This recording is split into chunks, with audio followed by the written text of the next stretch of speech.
Hello students, आज हम परमाणु अणु के बारे में पढ़ेंगे। वैसे हमने ये लेक्चर हमारा तीसरा लेक्चर है। परमाणु अणु के बारे में हम जानेंगे परमाणु अणु क्या होता है। लेकिन इसके पहले मैंने सबसे पहले आपको पहले लेक्चर में मतलब जैसे लेक्चर बोले तो हम पहले में हमने ये पढ़ा था कि मतलब मैंने आपको एक ट्रिक दी थी परमाणु द्रव्यमान याद करने, मतलब परमाणु द्रव्यमान याद कैसे रखते हैं वो पहला दिया था। उसके बाद मैंने आपको बताया था कि जब दो या दो से अधिक परमाणु या तत्व आपस में संयोजन करते हैं, तो एक निश्चित अनुपात में मतलब द्रव्यमान पहले जितना था वो बाद में उतना रहता है। द्रव्यमान संरक्षण नियम मतलब संयोजन, जब जब दो या दो से अधिक तत्व आपस में संयोजन करते हैं ना, संयोजन किस नियम के आधार पर करते हैं वो मैंने आपको नियम बताए थे। मतलब संयोजन के दो नियम होते हैं, अगर ये नियम होंगे तभी आपस में परमाणु जुड़ेंगे वरना नहीं जुड़ेंगे। ठीक है। उसके बाद में मैंने आपको दो नियम में से आज दूसरा नियम आज पढ़ेंगे और द्रव्यमान संरक्षण का नियम हमने पढ़ लिया है। परमाणु क्या होता है? परमाणु मतलब जिसे हम आंखों से नहीं देख पाते, जिसे हम अपनी आंखों से देख नहीं पाते पर महसूस, मतलब हम ऐसे कई हमारे साइंटिस्ट प्रूफ प्रूफ दिखा सकते हैं कि परमाणु होता है। हम देख नहीं पाते परंतु हम ये महसूस कर सकते हैं, या मतलब हम ऐसे साइंटिस्ट जिन्होंने कई ऐसी आजकल नई टेक्निक के माध्यम से हमें बता दिया है कि परमाणु होता है। लेकिन परमाणु हम कैसे बोलेंगे जो से स्वतंत्र अवस्था में नहीं होता है परंतु आपस में जुड़कर एक तत्व का निर्माण करता है। जैसे H2O का अणु, दो तत्व है इसमें, हाइड्रोजन हाइड्रोजन के दो तत्व H2 आपस में मिलते हैं, हाइड्रोजन के तत्व और ऑक्सीजन आपस में मिलकर जल का निर्माण करते हैं जिससे हम आंखों से देख पाते हैं। इसी प्रकार मतलब इसका नियम ये था कि जब ये इसका द्रव्यमान जो पहले था ना बाद में भी वही रहना चाहिए। ठीक है, द्रव्यमान संरक्षण नियम मैंने पढ़ लिया था। अब हम पढ़ेंगे स्तर अनुपात का नियम। स्तर अनुपात का नियम क्या होता है? जब दो या दो से अधिक यौगिक आपस में जब जोड़ते हैं ना, वो निश्चित अनुपात, उनका अनुपात जो होता है वो स्थिर रहता है। जैसे दो या दो से अधिक तत्व, मैंने अभी आपको एग्जाम्पल दिया था, हाइड्रोजन के और जब ऑक्सीजन आपस में जुड़ते हैं तो H2O जल बनाता है। इनका जो अनुपात होता है ना वो स्थिर रहता है, 1/8 अनुपात रहता है। सही जल, जैसे अभी आपको पढ़ा समझ में अभी नहीं आया होगा, मैं आपको समझा देता हूँ। हेडिंग लिखो स्तर अनुपात का नियम। वीडियो से छाप आ रहा है पिछली बार की तरह ऐसे नहीं, मतलब वो वीडियो मैं आपसे एक और बात बताना चाहता हूँ। जो हमारा कल लेक्चर हुआ था ना वो वीडियो मतलब मैंने आपको ज़्यादातर उसमें समझाया था, लिखा बहुत कम था, लेकिन जो लिखाया था मैं गलती मांगता हूँ कि वो वीडियो साफ नहीं आया था। मतलब आपस में मैं अभी स्टार्ट कर रहा हूँ, मुझे लगता है साफ है, फिर बाद में वो फोकस हिल जाता है, मतलब जिसके कारण वीडियो साफ नहीं हो पाता है। अभी ये साफ आ रहा नहीं आ रहा ये मुझे खुद चेक करना पड़ता है।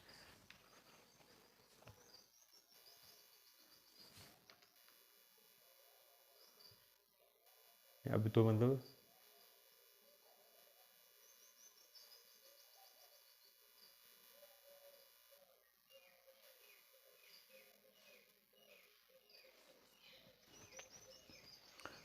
पढ़ेंगे स्तर अनुपात का नियम। स्तर अनुपात का नियम क्या होता है?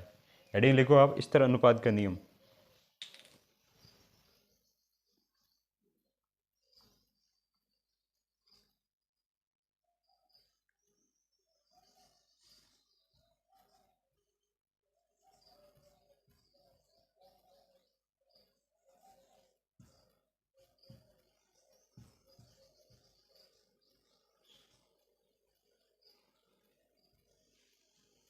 हेडिंग लिखो, पहले पहले जब दो या दो से अधिक तत्व आपस में जब रासायनिक अभिक्रिया करते हैं, जब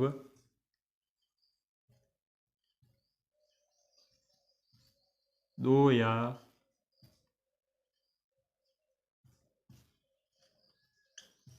दो से अधिक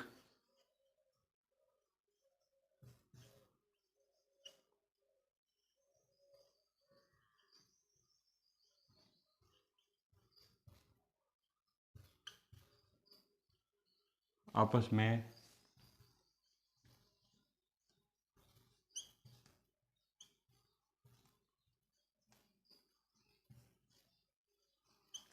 रासायनिक अभिक्रिया करते हैं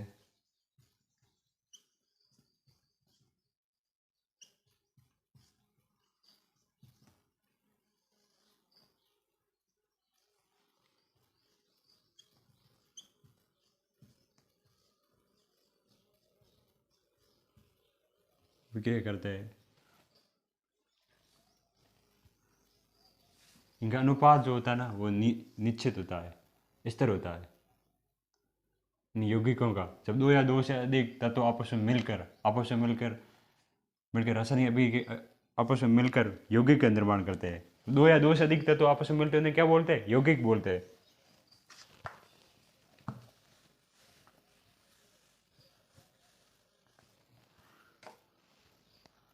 आपस में मिलकर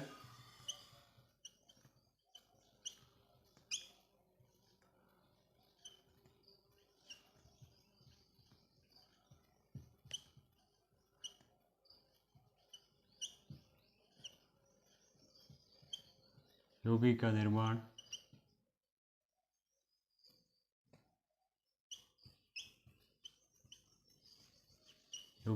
करते हैं तथा इन यौगिकों का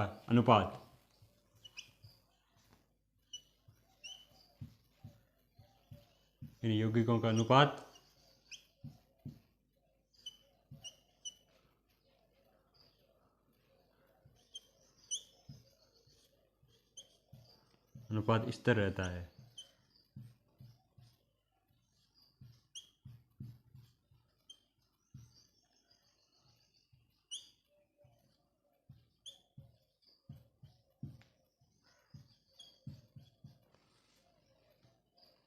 से स्थिर अनुपात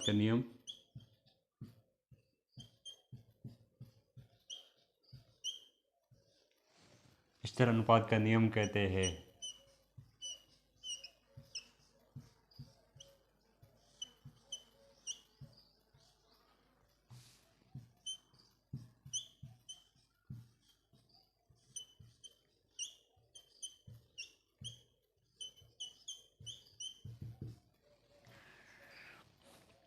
जब क्या दो या दो से अधिक तत्व आपस में मिलकर एक यौगिक का निर्माण करते हैं, उन यौगिकों का जो अनुपात आता है ना वो निश्चित आता है। वो अनुपात क्या होता है वो अभी मैं आपको समझा रहा हूँ। जैसे एक हाइड्रोजन है, हाइड्रोजन के तत्व H2+O2 आपस में मिलकर 2H2 जल का अणु बनाते हैं। जब इनके तो अनुपात देखेंगे ना, जैसे अभी हमने ये एक जल का अणु है, ठीक है, जल का यौगिक, मतलब इसे हम क्या बोलेंगे, ये एक जल है। अब ये एक H2O फॉर्मूले के रूप में शायद जल हम कहाँ से भी ले, जैसे उदाहरण के लिए समझे, हम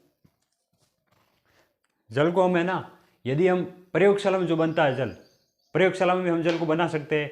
चाहे समुद्र से जल उठा लो, चाहे झील से उठा लो, या शुद्ध जल जो बरसात से आता है उनको ले लो, उनका जो अनुपात आएगा लास्ट में वो एक ही जैसा शॉर्ट रूप में देके 1/8 के रूप में आएगा।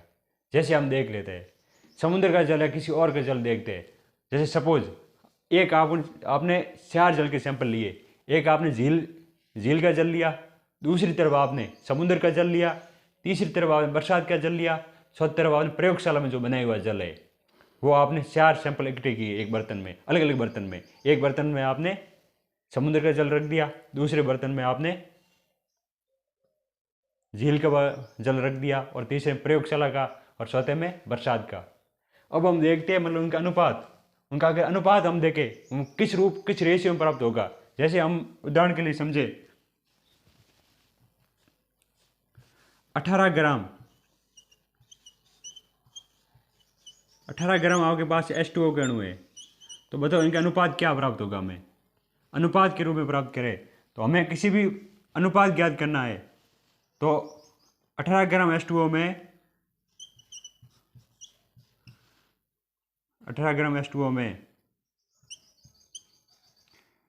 16 ग्राम जो होगी वो ऑक्सीजन होगी।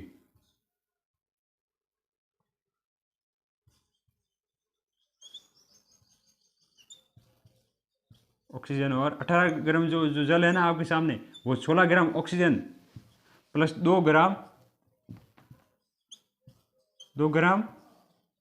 हाइड्रोजन से मिलकर बना है। सबसे पहले आप ये लिखो, जो आपको 18 ग्राम जल दिया हुआ है,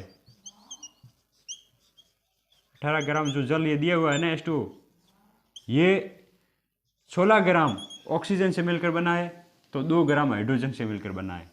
ये आपको समझ में आ गया इतना। अगर इतना समझ में आ गया है ना, पूरा वीडियो आपको समझ में आ जाएगा। समझ में आया? वीडियो सही आ रहा है साहब? कोई समझे? साफ आ रहा है।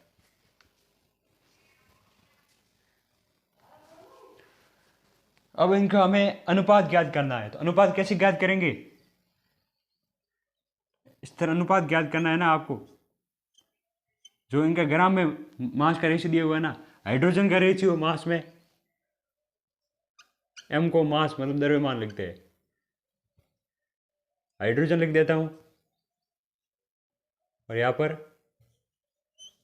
ऑक्सीजन लिख देता हूं। जो इनका रेशियो आएगा ना, जैसे यहां पर हाइड्रोजन कितने ग्राम दिए हुए? हाइड्रोजन 2 ग्राम दिए हुए, ये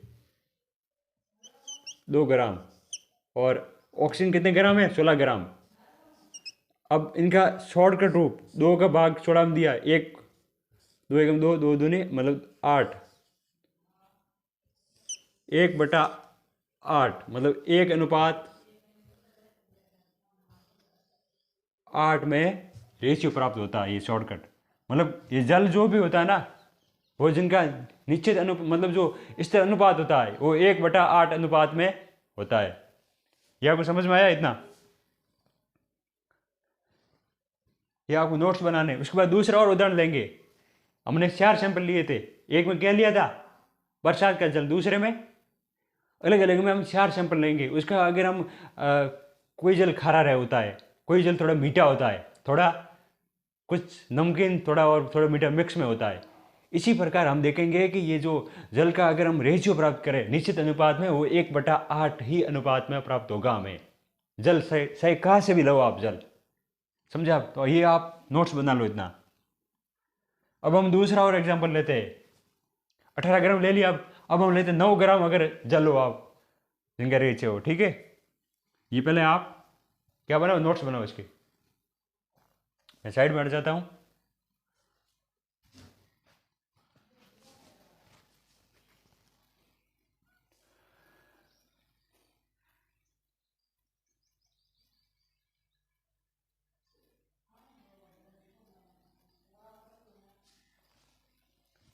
अब अगर नोट्स साथ साथ बना रहे हो अच्छी बात है, अगर नहीं बना स्क्रीनशॉट भी ले सकते हो आप, उसके बाद में बनाने आपको ज़रूरी है नोट्स।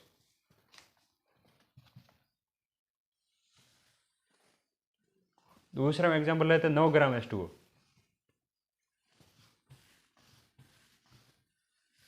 पहले का हमें रेशियो कितना प्राप्त हुआ? 1/8 या 1/8। अब दूसरा हम एग्जाम्पल ले, जैसे 9 ग्राम H2O।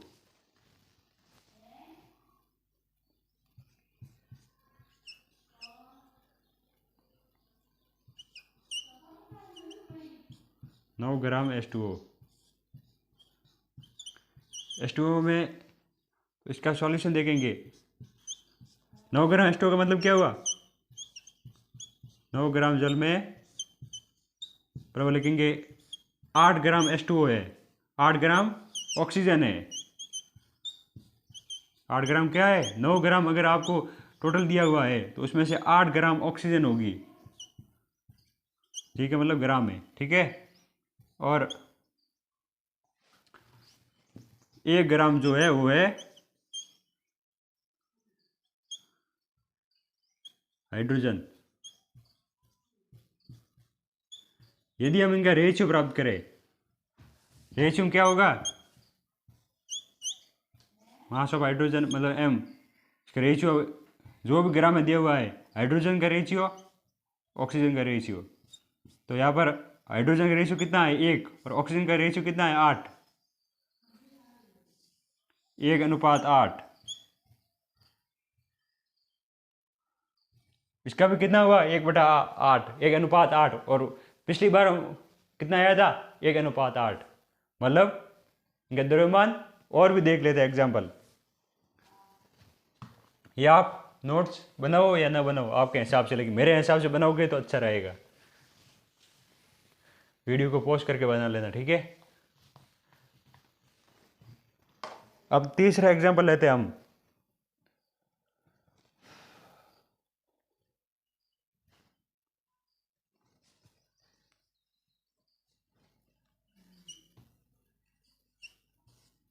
32 ग्राम अगर H2O देखे तो उसका भी क्या सेम आएगा? उसका भी देखो, इसका भी से जल कहाँ से प्राप्त हो, वो सेम आता है। ठीक है, तो हम देख लेते हैं, क्या देखे, 37 ग्राम H2O ले लेते हैं।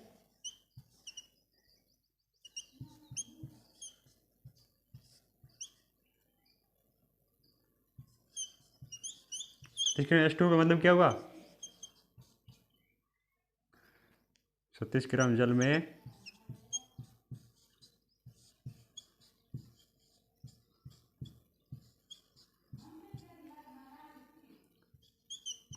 32 ग्राम,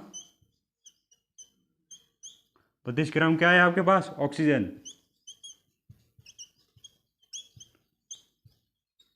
और 4 ग्राम क्या हो जाएगा आपके पास? जल, मतलब जल आ रहा है, हाइड्रोजन। 36 ग्राम जल में से 32 ग्राम ऑक्सीजन और 4 ग्राम हाइड्रोजन।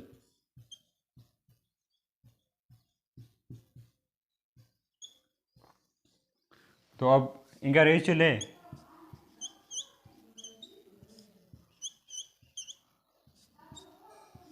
4/32, 4 का भाग 32 में कितनी बार जाता है? 8 बार। 8 16 8 सॉरी 832, समझे? इसका आप रेशियो निकालोगे 1/8, इसका भी कितना आ गया? 1:8। सर ये तो हो सकता, और एग्जांपल लो एक, और भी हम ले सकते हो एग्जांपल। एक जल का रेशियो कहीं से भी प्राप्त कर लो, आपको ये याद रखना है, एक सिंपल याद रखो, जल ये कहीं से भी प्राप्त हो, प्रयोगशाला से प्राप्त हो, ये मैं आप पॉइंट लिख देता हूँ, ऐसे आप याद नहीं करोगे, मुझे मालूम है। अगर नोट्स में रहेंगे ना, आप अपने आप याद आ जाएगा। अगर आप अभी मैं बोल देता हूँ, अगर याद नहीं आया एग्जाम से पहले, अगर आप नोट्स एक बार देख लें, सब याद आ जाएगा। मतलब जल हम कहाँ से भी प्राप्त करें, प्रयोगशाला से लो या बरसात से लो या कहीं से भी लो, उनका जो सरलतम रूप अनुपात में जो रेशियो आएगा वो 1/8 में आएगा, समझे आप? आयुड़ी सही है ना, 1/8 में आएगा। इस तरह अनुपात का नियम हमने पढ़ लिया। अब हम एक देखते हैं, जो परमाणु होता है ना, सबसे पहले सिद्धांत परमाणु किसने बताया कि परमाणु होता है? सबसे पहले हमको जानकारी किसने दी कि परमाणु जो पदार्थ, हमने पहले ये सोचा था कि परमाणु है मतलब जो पदार्थ सबसे छोटा छोटा कणों से मिलकर बना है, लेकिन एक साइंटिस्ट भाषा में ऐसे नहीं बोले हम, तो मतलब उन्होंने अलग अलग साइंटिस्टों ने अलग अलग दिया है, लेकिन वो आगे और पढ़ेंगे। लेकिन अगर हम डाल्टन का परमाणु सिद्धांत है, एक डाल्टन नाम के साइंटिस्ट ने, इन्होंने वो बताया कि जो भी वस्तु है, हम जो पदार्थ देख रहे हैं, जैसे मार्कर देख रहे हैं, बोर्ड देख रहे हो आप, जो आप बुक आपके सामने है, टेबल है, अगर आप चेयर पर बैठे हो चेयर है, ये सभी एक पदार्थ है, और ये सभी परमाणु छोटे छोटे कणों से मिलकर बने हैं। जो सबसे छोटा छोटा कण है, सबसे छोटा छोटा कण है जिसे हम आंखों से नहीं देख पाते, वो एक परमाणु है, जिसे विभाजित और नहीं कर सकते, अविभाज्य कण है। ठीक है, फिर बाद में उन्होंने मैंने आपको पहले अभी हमने पढ़े कि स्थिर अनुपात का नियम और द्रव्यमान संरक्षण का नियम। जब भी किसी अभिक्रिया में रासायनिक संयोजन होगा, रासायनिक संयोजन जब भी होगा, जैसे मैंने आपको पिछले लेक्चर में ये बताया था कि रासायनिक संयोजन क्यों करते हैं। जैसे आपका फ्रेंड और आपका फ्रेंड जो साइंस में होशियार है, या आप मैथ में होशियार हो, या फिर आप साइंस में होशियार हो, वो मैथ में होशियार है। दोनों में से अगर आप अलग अलग विषयों में होशियार हो और एक विषय आपका कमजोर है और उसका विषय अच्छा है, तो आप आपस में दोस्ती कर लोगे, आप उसे विषय समझाओगे और वो अपना विषय आपको समझाएगा। मतलब ये एक म्यूचुअल दोस्ती हो गई। उसी प्रकार परमाणु भी आपस में जुड़कर पदार्थ का निर्माण करते हैं। यदि अलग अलग परमाणु आपस में जुड़ते हैं तो भिन्न भिन्न तत्वों के परमाणु होते हैं, अलग अलग प्रकार के परमाणु होते हैं। लेकिन ये जब मैं इसका एग्जाम्पल लूँ तो एक समान प्रकार के परमाणु से मिलकर बना है, समझे आप? तो मतलब इसमें सभी परमाणु एक ही प्रकार के होंगे। जैसे जल का अणु देखूँ तो इसमें हाइड्रोजन और ऑक्सीजन आपस में अलग अलग मिश्रित है। तो हम अलग अलग परमाणु, भिन्न भिन्न तत्वों में भिन्न भिन्न परमाणु आपस में मिलते हैं और एक ही तत्वों में परमाणु सभी समान होते हैं। ठीक है। और उन्होंने ये जो डाल्टन का परमाणु सिद्धांत था, ये द्रव्यमान संरक्षण के नियम पर भी आधारित था और स्थिर अनुपात के नियम पर पालन करता था। मतलब इन दोनों परमाणु, इन दोनों नियमों पर आधारित था। ये दोनों नियमों का पालन करते थे ये परमाणु सिद्धांत।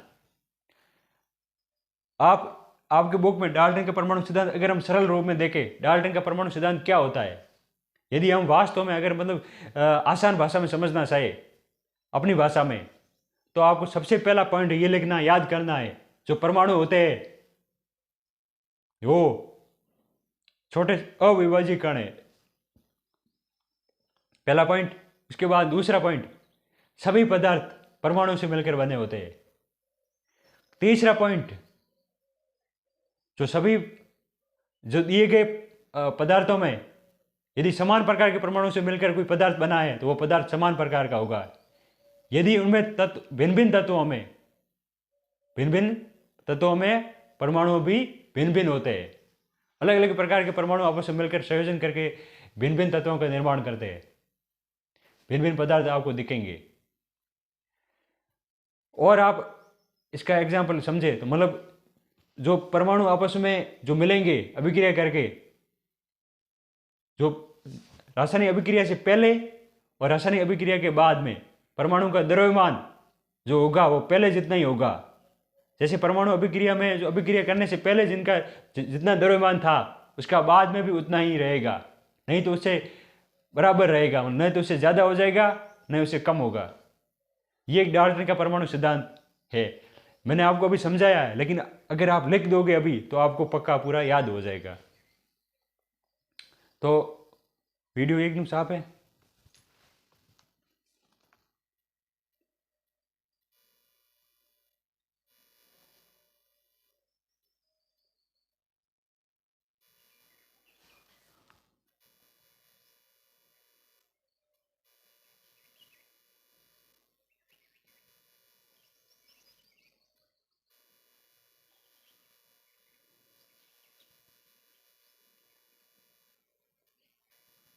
यार क्या हो,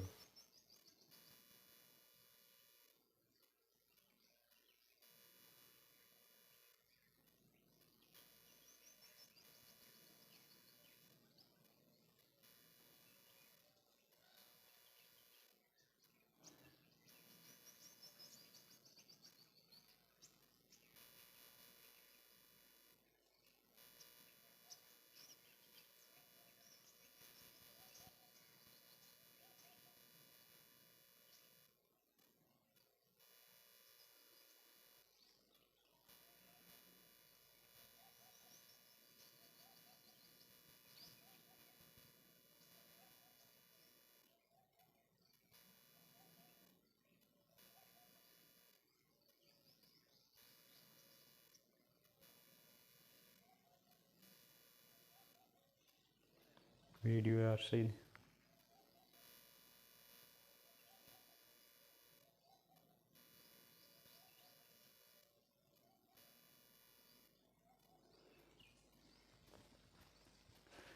वीडियो थोड़ा साफ नहीं आ रहा है, फिर भी मतलब आराम से आपको दिख जाएगा। क्वालिटी थोड़ी बढ़ा देना आप। तो हम आगे क्या पढ़ने वाले थे? परमाणु का पहला नियम दिया था डाल्टन का सिद्धांत, परमाणु सिद्धांत पढ़ेंगे हम। परमाणु का डाल्टन सिद्धांत जो डाल्टन के द्वारा दिया गया था, डाल्टन का हेडिंग लिखो, डाल्टन का परमाणु सिद्धांत।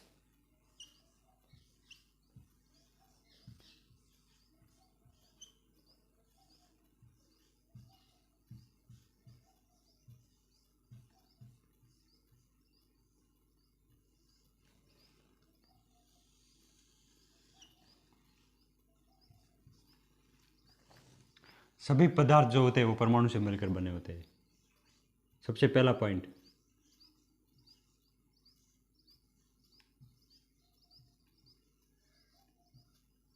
सभी पदार्थ परमाणु से मिलकर बने होते हैं।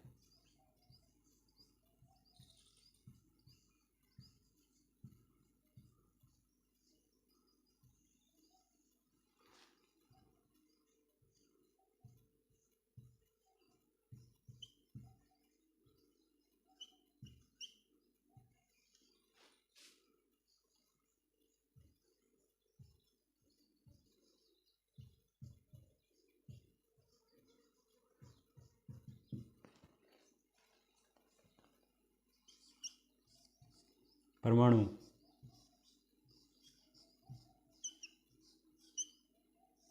अविभाज्य।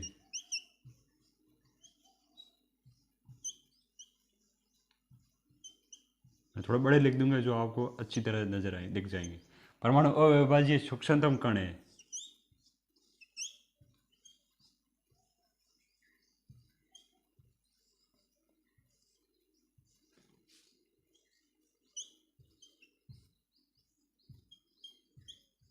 परमाणु अविभाज्य सूक्ष्मतम कण है जो रासायनिक अभिक्रिया के बाद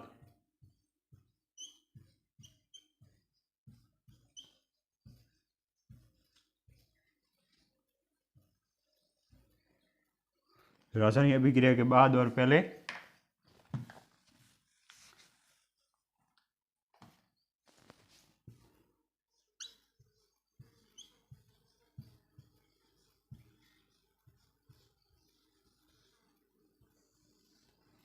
रासायनिक अभिक्रिया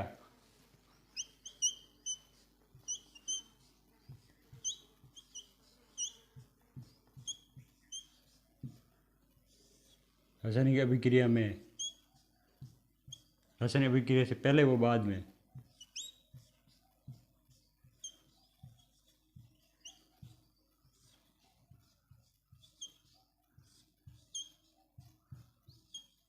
पहले एवं बाद द्रव्यमान का अनुपात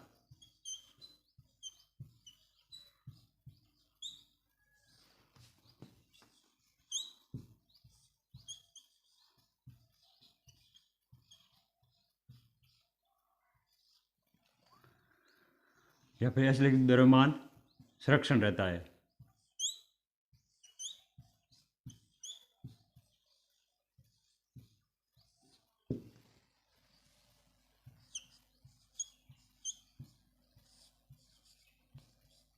अर्थात द्रव्यमान संरक्षण का नियम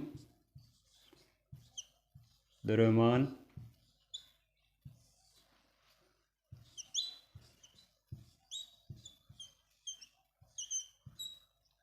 संरक्षण नियम का पालन करते हैं।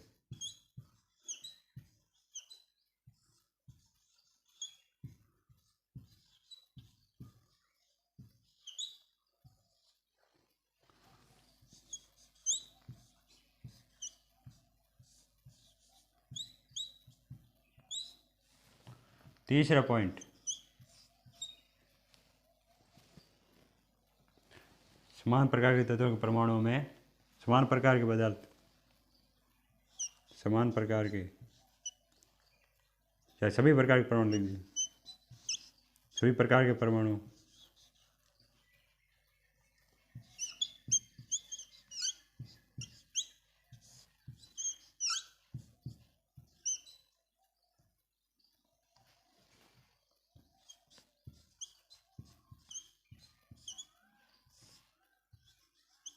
आपस में मिलकर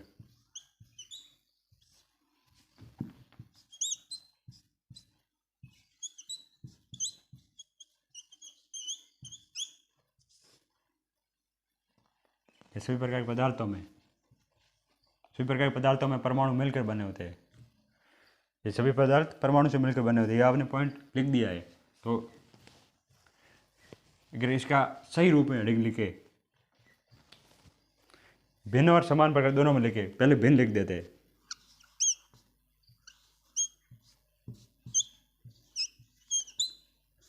भिन्न प्रकार के पदार्थों में भिन्न प्रकार के पदार्थों में परमाणु भिन्न भिन्न होते हैं।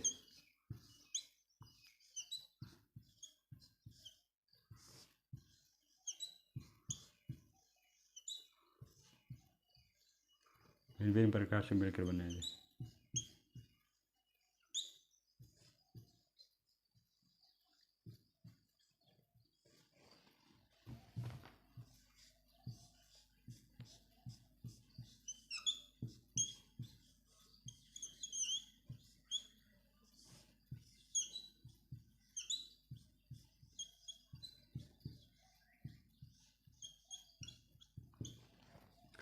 समान प्रकार के पदार्थों में परमाणु समान।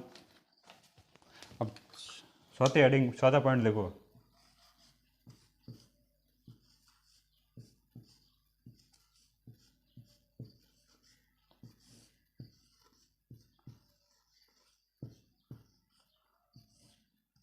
समान प्रकार के परमाणु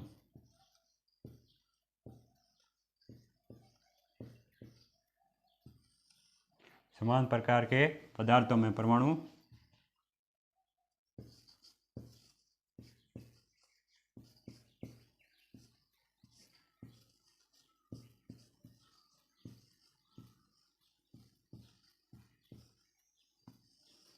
समान प्रकार के पदार्थ में परमाणु समान प्रकार के होते हैं।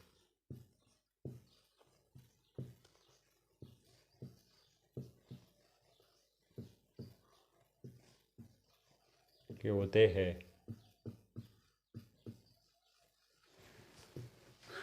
अब 500 पॉइंट देखे। भिन्न भिन्न प्रकार के तत्व आपस में मिलकर भिन्न भिन्न प्रकार के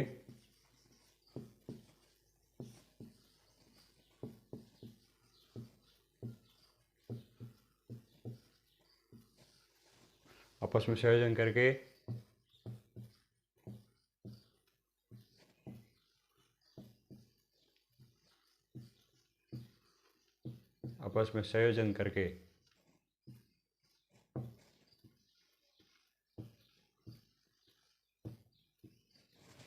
एक निश्चित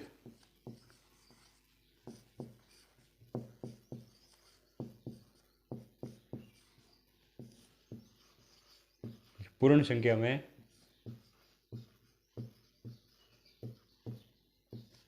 के अनुपात में छोटी संख्या, ठीक है, अनुपात में जोड़ते हैं।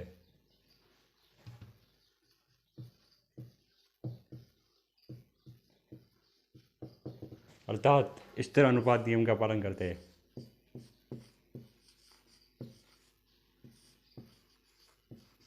स्थिर अनुपात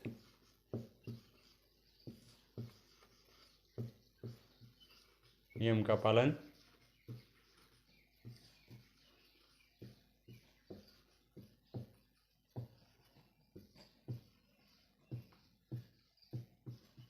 स्थिर अनुपात के नियम का पालन करते हैं।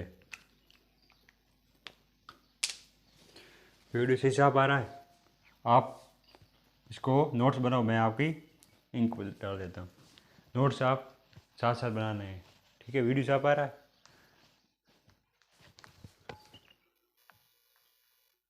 अब साफ है, नीचे पूरा नहीं आ रहा है ना। भिन्न भिन्न प्रकार के परमाणु आपस में संयोजन करके एक निश्चित पूर्ण संख्या के अनुपात में जुड़ते हैं। स्थिर अनुपात के मतलब एक छोटी संख्या के रूप में, पूर्ण संख्या के रूप में जुड़ते हैं।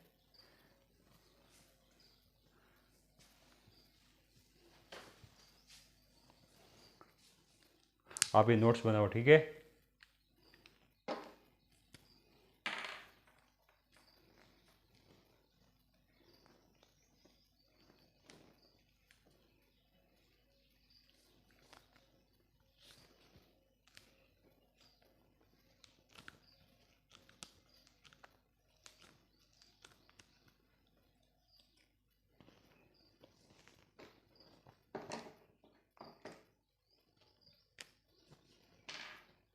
जो मतलब परमाणु होते हैं, सभी पदार्थ परमाणुओं से मिलकर बने होते हैं। समझ में आ गया?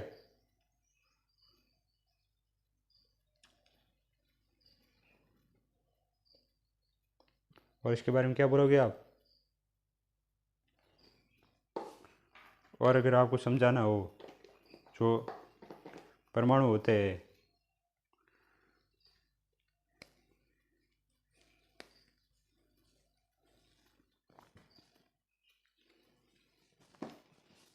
आई होप आप समझ में आ गए। सभी पदार्थ जो होते हैं वो परमाणु से मिलकर बने होते हैं। परमाणु अविभाज्य सूक्ष्म कण है। परमाणु को और ज़्यादा विभाजित नहीं कर सकते। जो द्रव्यमान जो पहले होता है वो बाद में भी रहता है, मतलब ये द्रव्यमान संरक्षण नियम का पालन करते हैं। एक ही प्रकार के पदार्थ समान प्रकार के परमाणु से मिलकर बने होते हैं। अलग अलग प्रकार के पदार्थ भिन्न भिन्न प्रकार के पदार्थ भिन्न भिन्न परमाणु से मिलकर बने होते हैं।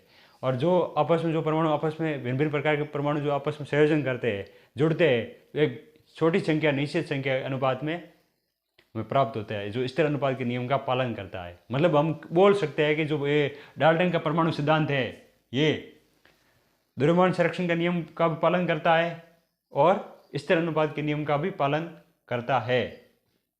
ठीक है, और अब हम आगे पढ़ेंगे। नोट्स बना लिया आपने? जैसे हमने पढ़ लिया है पॉइंट, लेकिन फिर भी हमें जो अब हम पॉइंट आने वाला वो है परमाणु। परमाणु किसे बोलेंगे?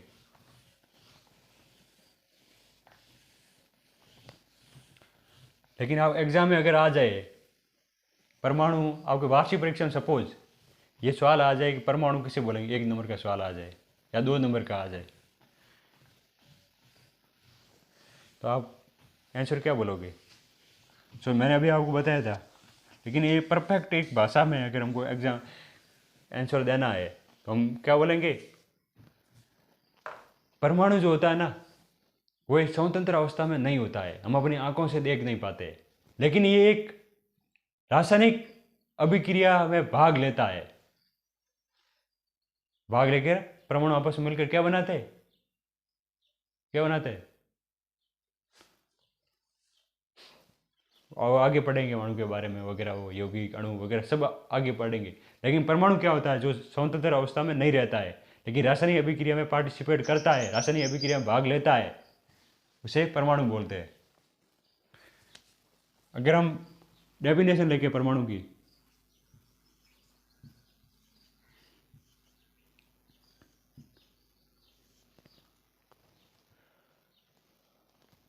परमाणु स्वतंत्र अवस्था में नहीं होते। वैसे इसको पढ़ने से पहले अगर आपको एग्जाम्पल समझाऊं अगर कि परमाणु आप कैसे समझोगे, जैसे हम एक एग्जाम्पल रूप में समझे, तो हम जब सिटी में जाते हैं, हम गांव में रहते हैं, अगर आप में से कोई विद्यार्थी सिटी में रहते हैं तो आप देखते होंगे आपके हमारे से गाँव में भी आज बहुत बड़े बड़े मकान वगैरह है, लेकिन बहुत बड़ी बिल्डिंग है आप देखोगे, या अपना घर देख लो, आप अपना घर का एग्जाम्पल है यार। लेकिन आसानी से समझने के लिए बड़ी बड़ी जो घर होते हैं, बहुत बड़ा घर है, उसमें जो ईंट होती है ना, जो ईंट, जैसे मकान पूरा ईंटों से मिलकर बना है, ठीक है, एक ईंट मिली फिर बाद 2 3 या पूरी ईंटें मिलकर बहुत बड़ा एक बिल्डिंग का निर्माण कर रही है। जैसे ये एक बहुत बड़ा घर है, बहुत बड़ा घर है, जो ये घर पूरा बना हुआ है, ये ईंटों से मिलकर बना है। मैं बड़ा लिख रहा हूँ लेकिन ईंटें बहुत छोटी छोटी होती है।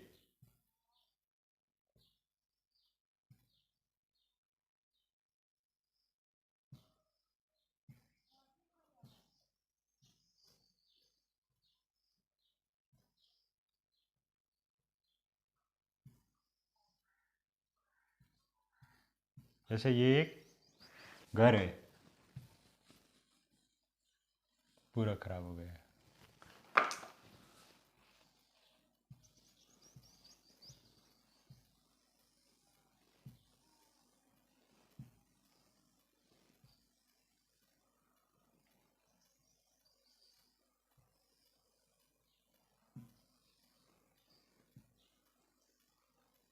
ये छोटी छोटी ईंटों से मिलकर बनी है। जैसे ये एक ईंट अगर उठा देना, हम इसको एक ईंट के बारे में परमाणु बोलेंगे। इसी प्रकार कार्यक्षम जो इकाई होती है ना इसकी, ये एक ईंट है पूरे मकान की। इसी प्रकार जो हम पदार्थ देखते हैं ना, ये हम जैसे मारकर देख रहे हैं, ये एक पदार्थ है, लेकिन इसकी हम कार्यात्मक इकाई देखेंगे, ये परमाणु देखेंगे। ये पूरा जो जैसे मिलकर बना है ना, वो छोटा छोटा कण, वो परमाणु बोलेंगे उसे। समझे आप? तो मतलब एक ईंट, ईंट के बराबर हम परमाणु को समझ पाते हैं, अगर समझने के लिए लायक हो तो। समझे आप?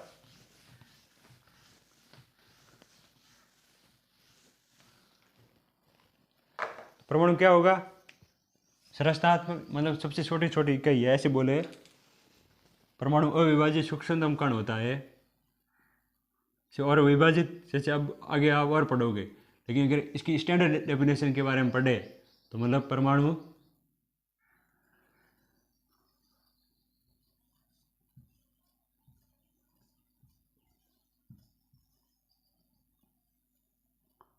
स्वतंत्र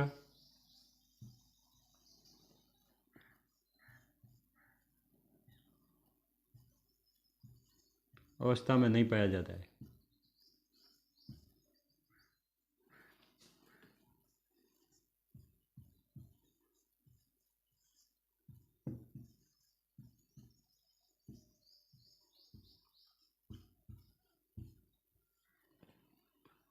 अवस्था में नहीं पाया जाता है, स्वतंत्र अवस्था में नहीं पाया जाता है। रासायनिक अभिक्रिया में भाग लेता है, रासायनिक अभिक्रिया में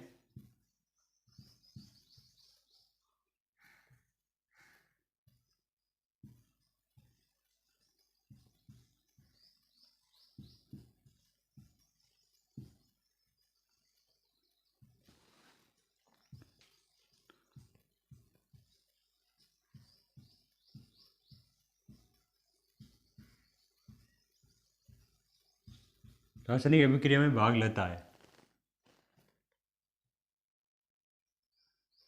डाल्टन के परमाणु के अनुसार, डाल्टन के परमाणु सिद्धांत के अनुसार अगर परिभाषा समझे, डाल्टन परमाणु सिद्धांत के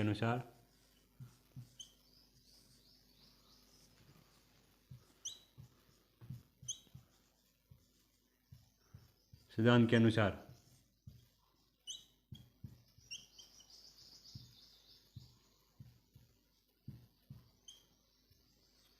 परमाणु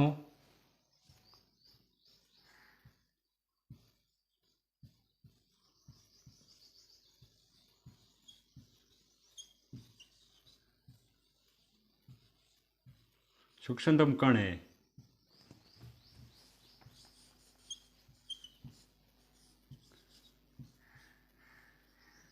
परमाणु एक सूक्ष्मतम कण है और अविभाज्य है, या फिर अविभाज्य सूक्ष्मतम कण है, आप ऐसे लिख सकते हो।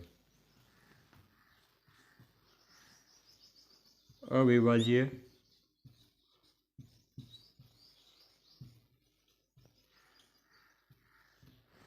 अविभाज्य सूक्ष्मतम कण है।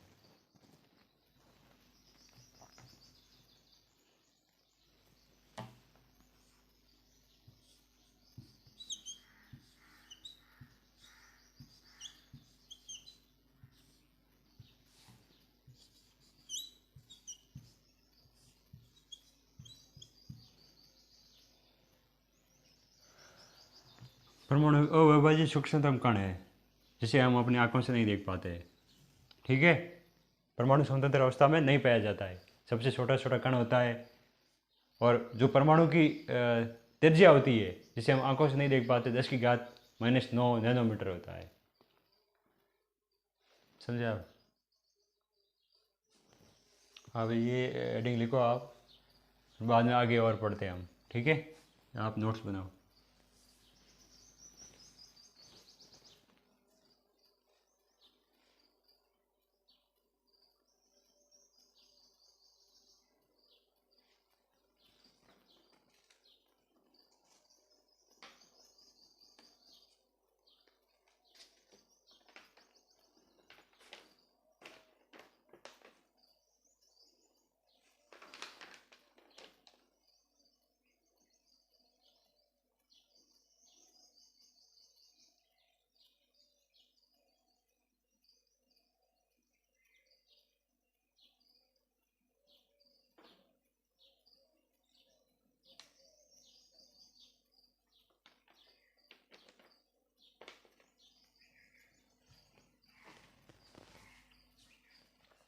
आप अगर इसकी परमाणु की अगर त्रिज्या लिखना चाहो तो लिख सकते हो। मतलब अगर हम देखें, इसकी त्रिज्या जो होती है नैनोमीटर में होती है। नैनोमीटर क्या होता है? मीटर में मापते हैं इसे। मीटर में अगर मापे हम तो देखिए 10⁻⁹ नैनो, अभी मैंने आपको बताया 10⁻⁹ नैनोमीटर के बराबर 1 मीटर होता है।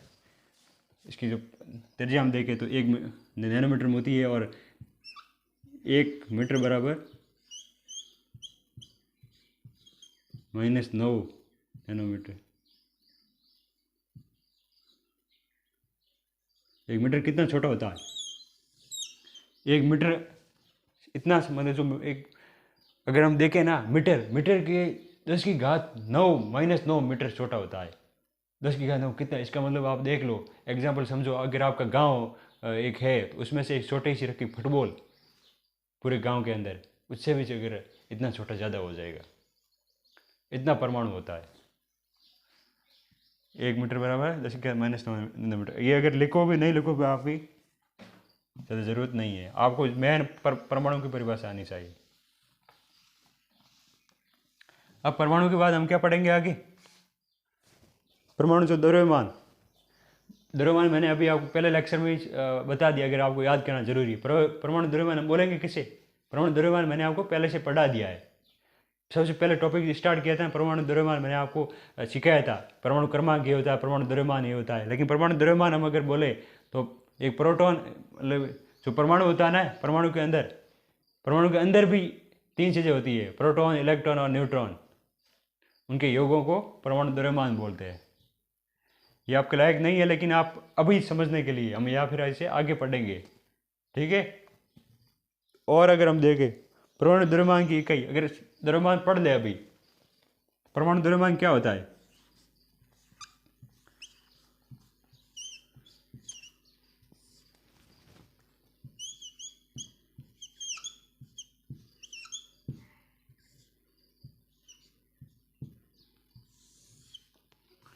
परमाणु में उपस्थित या फिर परमाणु द्रव्यमान को ऐसे भी अगर हम लिखे, अभी आपने इलेक्ट्रॉन, प्रोटॉन, न्यूट्रॉन पढ़ा नहीं है, अगर हम इसकी डायरेक्ट भाषा में लिखना चाहे, मतलब इतने जो आप आसानी से समझ पाओ,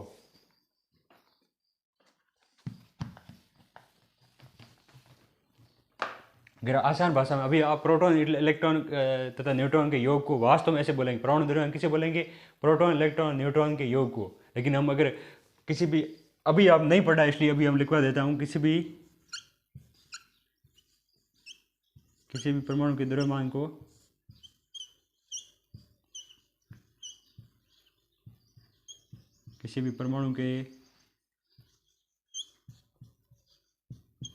को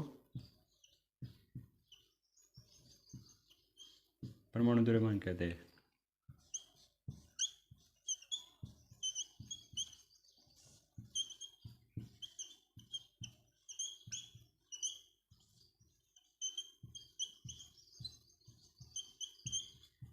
अर्थात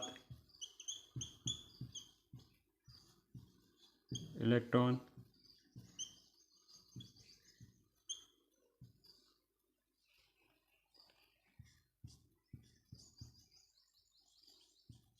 प्रोटॉन के योग। ये आप फिर बाद में पढ़ोगे, ठीक है। इसको हम विस्तार से पढ़ेंगे, अभी आपको समझ नहीं है इलेक्ट्रॉन क्या होता है, अभी आपने पढ़ा नहीं है ना। हम सिर्फ डाल्टन का सिद्धांत पढ़ा है, ठीक है। तो हम इसको आगे बढ़ेंगे, परमाणु द्रव्यमान। अब परमाणु द्रव्यमान इकाई क्या बोलेंगे हम? किसी भी तत्व इकाई के रूप में मानना चाहे तो ये क्या होती है, ये आप बना दो नोट्स। परमाणु द्रव्यमान की इकाई एटॉमिक मास ऑफ यूनिट।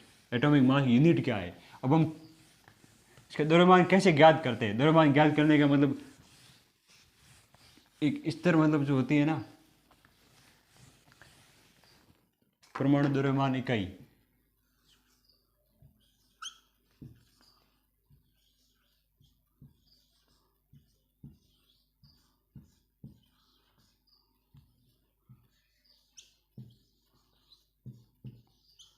परमाणु द्रव्यमान इकाई या एटॉमिक मास ऑफ यूनिट।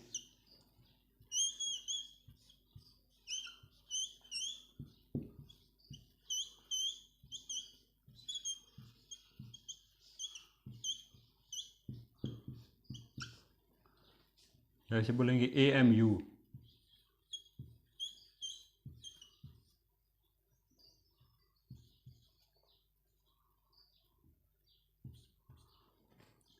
परमाणु द्रव्यमान इकाई एटॉमिक मास ऑफ यूनिट। तो मतलब जैसे हम एक एग्जांपल ले, तो AMU के रूप में किसे मापेंगे, कैसे मापेंगे? यदि मैं आपको एक तरबूज का एग्जांपल लूँ, आपके पास एक तरबूज है, ठीक है, ये तरबूज है, इसके मैंने 12 भाग कर दिए। कितने भाग किए? टोटल मैंने आपको इसके 12 भाग कर दिए।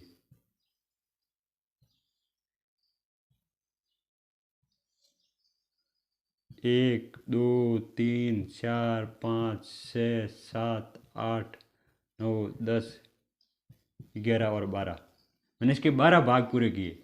उस 12 भाग में से अगर मैं इसको निकालूं, सब बराबर है, ये सब पूरे बराबर है, इसको मैं अगर निकाल दूं बाहर, इस 12वें भाग को मैं बाहर निकाल दूं, मुझे ये कैसा प्राप्त होगा? ऐसा।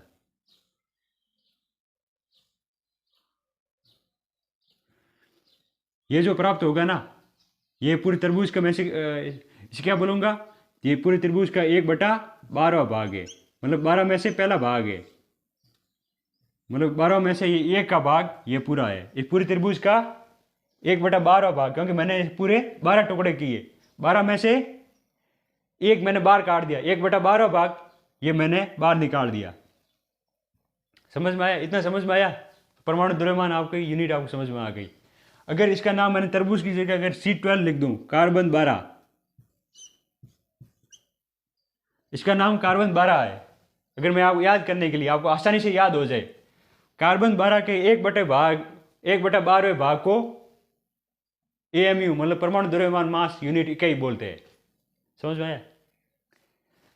ये क्या था? तरबूज था। इसको मैंने अगर कार्बन 12 समझ दूं, पूरे कार्बन, ये सपोज ये कार्बन 12 है, मैंने इसके 12 भाग अलग अलग कर दिए, उसमें से एक भाग को बाहर निकाल दिया, उस भाग के बराबर उस 1/12 भाग को एटॉमिक मास ऑफ यूनिट परमाणु द्रव्यमान की इकाई बोलते हैं। मतलब ये C12 कार्बन 12 है, इसके 1/12 इसको हम क्या बोलेंगे? परमाणु द्रव्यमान इकाई। ये क्या था? कार्बन 12, इसके मैंने 12 भाग अलग अलग कर दिए, उसमें से एक भाग को मैंने बाहर निकाल दिया। इस 1/12 को हम इसको क्या बोलेंगे? 1/12, 12 में से पहला भाग, ठीक है। इसमें से मैंने पहले भाग को अगर बाहर निकाल दूं, ये इसमें 1/12, ठीक है। तो एटॉमिक मास ऑफ यूनिट हम क्या बोलेंगे? कार्बन 12 समस्थानिक, कार्बन ऐसे लिखो, समस्थानिक कार्बन 12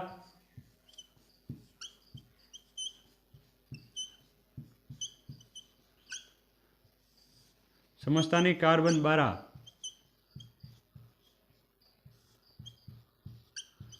कार्बन 12 के 1/12 12वें भाग को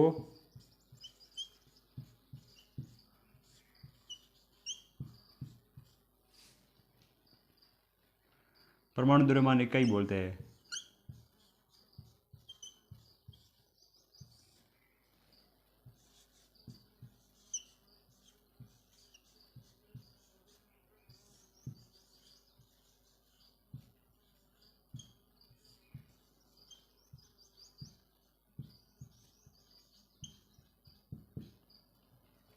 बारहवें भाग को परमाणु द्रव्यमान इकाई बोलते हैं।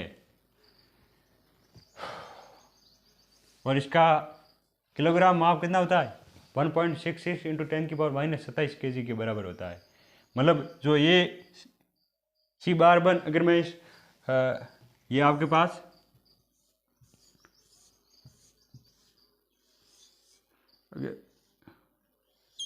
यहाँ पर अगर मैं हाइड्रोजन का परमाणु रख दूं और यहाँ पर कार्बन का 1/12 रख दूं, ये दोनों बराबर हो जाएंगे। समझे आप? इसलिए इसको बोलेंगे 1 यूनिट। द्रव्यमान कितना होता है? 1 यूनिट। 1 यूनिट बराबर यूनिट को परमाणु द्रव्यमान इकाई बोलेंगे। मतलब किसी ये परमाणु द्रव्यमान इकाई का क्या फायदा? मतलब हमने इसको क्यों लिया? क्योंकि जैसे अब हम जैसे मान रहे हैं, मैंने आपको बोल दिया कि आप कल, या आपकी मम्मी ने बोल दिया, आपके पिताजी ने बोल दिया, या आपके भाई ने बोल दिया कि भैया जाओ, और आपके भाई ने बोला कि भैया जाओ और आप 12 किलो सब्जी लेके आओ, 12 किलो आलू की सब्जी लेके आओ। और दूसरे आपको और बोल दिया कि आप 5 किलो सेव लेके आना, और आपको बोल दिया 5 लीटर दूध लाना। ये लीटर दूध को मैंने बोला लीटर में लाने के लिए, और मैंने सब्जी को बोला किलो में लाने के लिए, और मैंने बोला आप 500 मीटर घर से दूर जाओगे तब दुकान आएगी, तब ये पूरा सारा सामान मिलेगा। अब 500 मीटर, और जो आलू मंगाया था वो किलो में मैंने बोला था, और जो मैंने दूध बोला वो लीटर में बोला।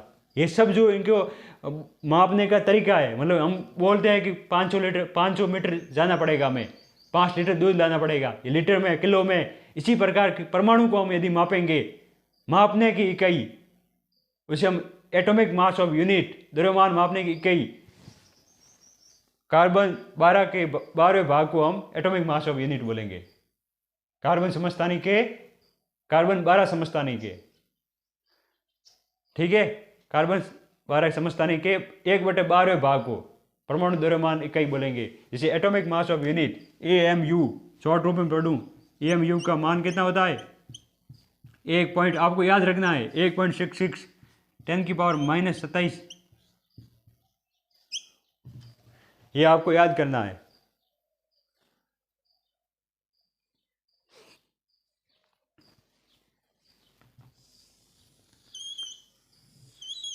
कार्बन 12 का इतना मान होता है ना, ये कार्बन 12 का इतना मान है एटॉमिक मास,